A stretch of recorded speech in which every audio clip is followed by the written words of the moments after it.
All right, guys, welcome to this edition of the Hogs Media Podcast after another miserable Hogs basketball performance. Rant, go ahead, Josh. Yeah, I mean, um, it's the same thing we've been saying all year. It's not it's so bad that I me and some friends in high school sometimes we'd watch movies, and there's sometimes where you watch a movie and you just go, that's bad.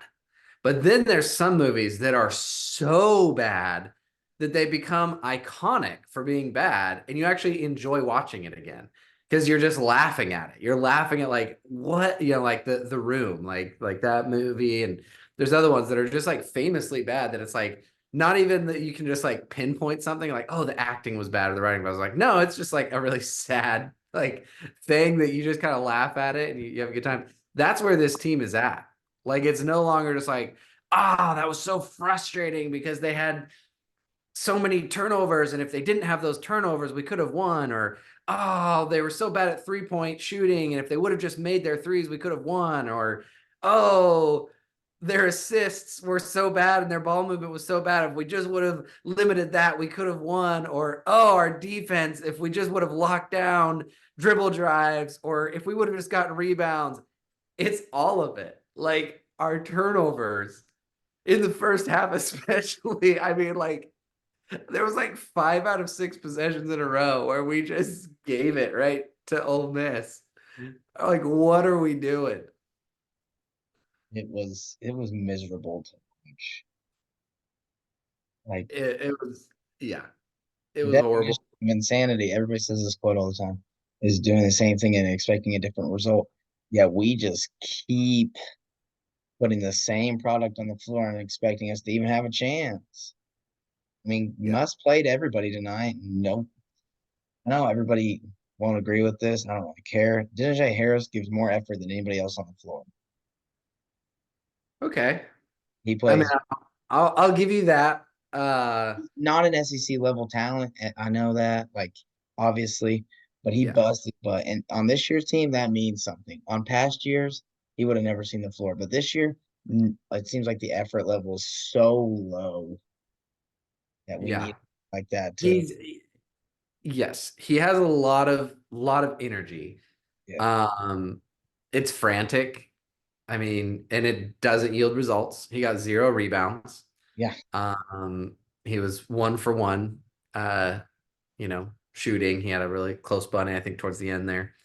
Um, but yeah, props to him, I guess, for expending a lot of energy on the court.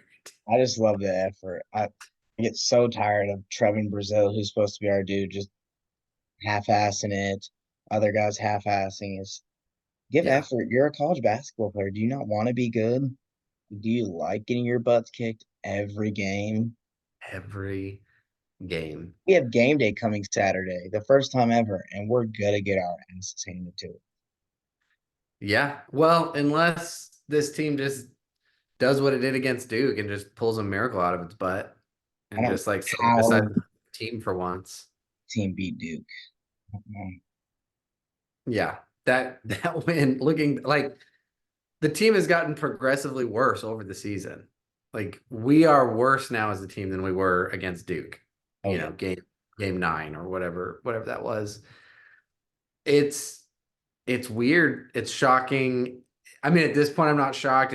It's more just like looking back at like what we expected from this season and what we know Musk can do with teams. Like I'm not seeing it turn around this year. In years past, when we started out like 0-3 or 1-4 in conference play, they were close ones, right? We were losing by 4 points, 5 points. They were competitive, like, and it was that thing like we talked about, at the beginning, like, oh, if we just clean up turnovers, we'd have it, or oh, if we just clean up, the 3-point shooting a little bit, then we'd have that game. We would have pulled that one out.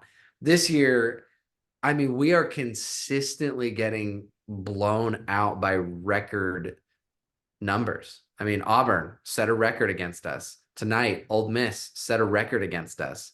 It was their biggest win against Arkansas in 50 years. This is 1973.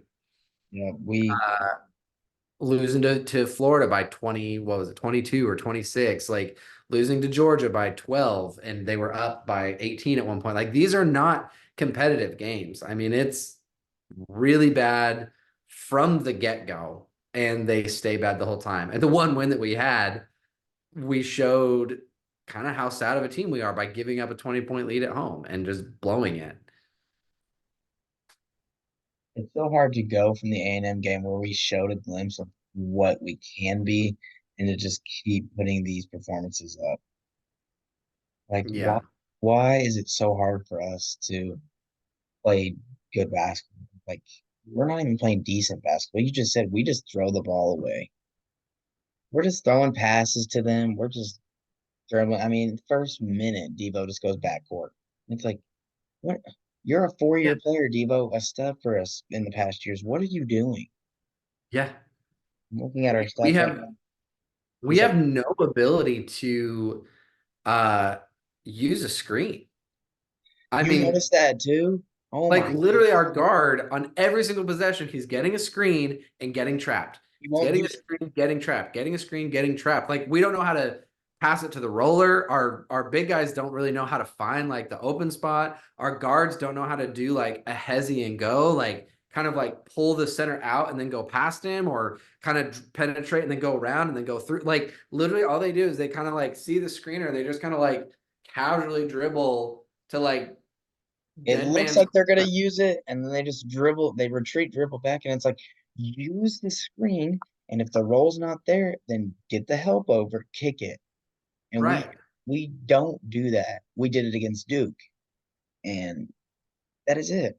That's it. Yeah. But like every single game, like that is the like I'm like they don't know like where to go with it. When the help when the the five man for the whatever team we're playing against comes out and gives that help off of a screen, our guards just lose their mind.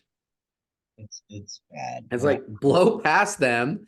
If they play good defense, kick it back to your like there's so many options. There's about 5 or 6 good options that you can take off of a screen. Even if it's not an amazing screen, you can still like, use it as a slip screen. You can use it, like take advantage of the hedge. Like there's things that you can do, and we do none of it. We take the worst possible option, which is just kind of stay around the wing and let the five-man trap us and then throw it away. That's what we do every time. We wait for the trap, throw it out, and we dribble around the perimeter till about 10 seconds left in the shot clock. Then we try and swing it around, and then we take a contested three or some crap paint shot or some running floater type mid range shot. And it's like these aren't good shots. We're not getting good looks. We're not trying to get good looks. We're not running any sort of offense. There's no consistency. There's no movement. There's no like connection between the team. I don't know how to say it. Yeah. Yeah, they just look, I It don't is know. they don't, and it's so upsetting because the Purdue game, they looked like such a good team put together. They played so well together, and we have not seen that since the Duke game. And even the Duke game wasn't a full game of that. Right. How did we get so bad so fast? I honestly don't know. I honestly don't know. I don't know how it got here. Let Um me read out the 20 stats. 20 point losses game after game after game after game. I mean, to like middle of the pack. No, South Carolina was up by 18 on us, at home. And Florida and Ole Miss and Auburn. Like what these are all like, I mean, Auburn has shown that they're better than we thought, but all the rest of them are like these are middle of the pack SEC teams blowing us out. We make every team look like all-stars. yeah, We can't rebound for crap no. We on shot especially on the defensive end. we shot 33% from the field, 22 from three, 66 from free throw. You just brought up rebounds.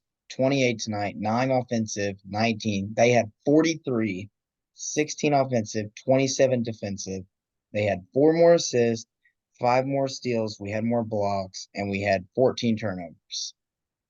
And they had 18 more points in the paint. We had two fast break points, two. And we did not have a lead the whole night. And they had the largest lead of 29. Yeah.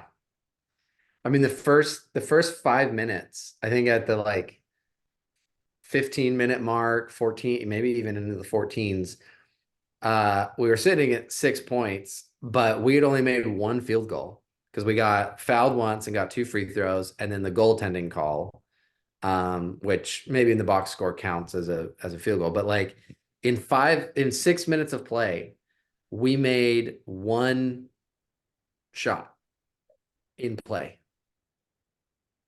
Like, how do you how do you go 5 or 6 minutes make and only make one field goal? Yeah. Like, it's baffling. They're just so unconnected. I don't even want to say they're selfish because they're not selfish. They just don't know where to be or what to do. They're just disoriented. Yeah. They look so confused. And on the defensive end, too. I mean, there's so many times where I'm watching, I usually try to watch off the ball, because I'm like, what's happening? Like, not the guy who's defending the dribbler, but what's happening elsewhere. And there were so many times where like guys were like looking around, like, where's my guy? Like, find him. Like, he's right there, taking the 3-pointer in your face. There was so many times I saw the same thing that guys would just face cut our guys, and they'd have a wide open layup. Ole Miss missed a couple. They had wide open layups off a curl or a face cut, and Morrell for them, he just had a wide open layup on one play. He curled it, no help defense, and just easy layup. And that's Yeah. Florida did against us. That's what they did tonight. I mean, every team has just dominated us. And Muss's thing is defense. And it we These look players, it's not their thing. no. They don't take pride in it, at But least. offense really isn't their thing either. That's the thing. They're supposed to be offensive players, and we scored 51 tonight. Ole Miss isn't a defensive team. They have the 7-5 dude, but that's it. Yeah. Well, I mean, Ole Miss has had their weaknesses on defense this year. I mean, they gave up Dang, 81 the other night. That but they not tonight. that's the thing. We play Arkansas this year at least. You feel good about it. You're gonna be a good defensive team all of a sudden. Lock down defenders for one night. Yeah. Well, I guess we start thinking about the transfer portal and who's gonna become available for next year. Leaves, who stays, who Who leaves? I mean, some guys I don't even think have like the option to leave, like I think Battle has transferred twice already. mm, Uh, I think he's a grad, isn't he? I don't even know if he has eligibility left. no, he still has another year of eligibility. Yeah, because he had a couple injury seasons, so he had like an I injury don't year. know if he would go. I mean, he'll go play overseas if he wants, but I don't know if he would want to finish out his college career like this. Tremont Mark has eligibility left. I mean, I think all of our guys besides Jalen Yeah, besides Mitchell and Graham and uh, Davenport is gone. Davenport, Ellis. LLS does not have eligibility. And we know they're gone. I don't think of who else. But like Lawson, he's already transferred twice. Yeah, I think he's out of eligibility too. I think he's a grad transfer. He And might he's be. twice. Yeah. It's like who we gonna get? Who can we find? I guarantee it's funny if you look at the last, 4 years, Hmm. whatever was our big pitfall one season was exactly who Musk tried to get the next season. So the year 2 years ago when we lost in the Elite Eight to Duke, we lost on size. And so then the next year you could see who we like tried to get in the portal. We just tried to get a bunch of big guys. That's why we brought in two The Mitchell twins, Mitchells. Yeah. Graham, and Who did we have last year? Didn't we have someone else? we yeah, who was we had one other tall person. Had Oh one. well, in Brazil. Yeah, we brought in Brazil. And it was just like this like clear and immediate response to like we need size and length. And then last year our big pitfall was 3-point shooting. And so coming into this year, it looked like, oh, we picked up a bunch of 3-point shooters. Davenport, Battle. Battle, even like Ellis was a better 3-point shooter. And so anyway, next year I can already see that we're just gonna have a bunch of like bruisers. Like we're gonna have a bunch of dudes that have like the spirit of Kamani Johnson, guys that are just like physical, tough, strong, thick bodies and lengthy. I think we're gonna get a bunch of guys that are built like Adis Tony, a bunch of guys that are 6'7", lengthy, and just like competitive nature, just like grit, grind it out kind of guys. I agree. We have no grit or grind this year. There's no grittiness for this team. Yeah. That's been kind of the mojo like lifestyle of our team motto, and it's nothing this year. Yeah. We've shown no fight, even against A&M where we were able to squeeze it out. Yeah. Yeah. There's been a few moments, obviously, where we've seen Tremont Mark just say, like, I'm not, like I'm not gonna let us lose this game. Like I will fight for it. And I've seen him show it up on the defensive end a few times, but it's not through a whole game, Never you can. know. And it can't just be on him. And he doesn't have the physicality to like force, you know what I mean? Like he's a great shooter, but on the rebounding end of things, physicality end of things, he just doesn't have the body to just like kind of take over. You need more than one guy, and you need someone that can like that Kamani Johnson, like someone that can just like be a bruiser and just be like, frick, I'm gonna do this. Justin Smith, I mean, like, 3 years, 4 years, whenever that was, 3 years ago, like he was that guy that was just strong and muscly and like would get rebounds that you're like, he had no business getting that rebound, but he did. Like played bigger than his size, you know. Jalen Tate, that guy was gritty. That guy was tough. He's the definition of grit. Oh Jalen man. Oh, I miss that guy. I wish he would have given us another year. That would have been fun. have no guy near the toughness of those guys. Yeah. Well, I say we call it early. Same old story tonight. Nothing exciting to talk about. Yeah, Nothing surprising to talk about. no. But we'll see what happens and bring it back next week and continue the saga of Razorback basketball. Yeah. Sounds good.